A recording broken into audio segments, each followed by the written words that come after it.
আজকের এই গল্পটি শোনার পর আপনি আর কোনোদিনও কারোর সঙ্গে খারাপ ব্যবহার করতে পারবেন না। চলুন তাহলে গল্পটি শুরু করা যাক। ছোট্ট এক ছেলে ছিল প্রচন্ড রাগী।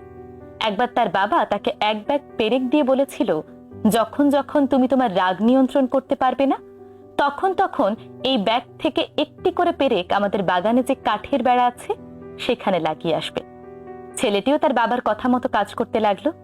দেখা গেল একদিনেই কাঠের বেড়াতে 37টি পেরেক লাগাতে হয়েছে ছেলেটির।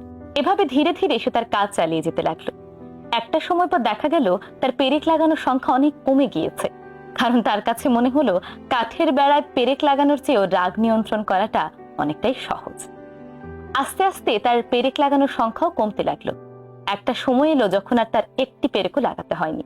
তখন সে তার বাবাকে গিয়ে বলল, বাবা, আমার কিন্তু আজ আর একটি পেরেকও লাগাতে হয়নি।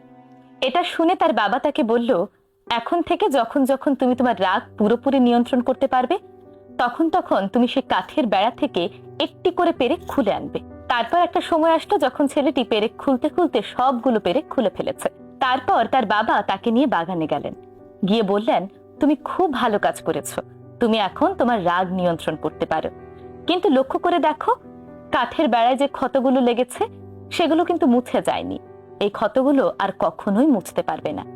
ঠিক তেমনি তুমি রাগের মাথায় যখন কাউকে কটু কথা বলো, খারাপ ব্যবহার করো, খারাপ কথা বলো, তখন তাদের মনে যে আঘাত লাগে, তুমি পরবর্তী সময়ে এসে তাকে সরি বললেও সেই দুঃখটা, সেই ক্ষতটা কিন্তু পুরোপুরি মুছে যায় না।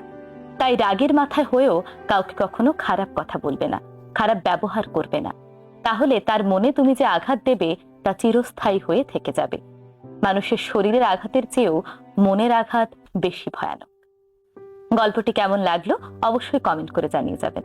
ধন্যবাদ সবাইকে।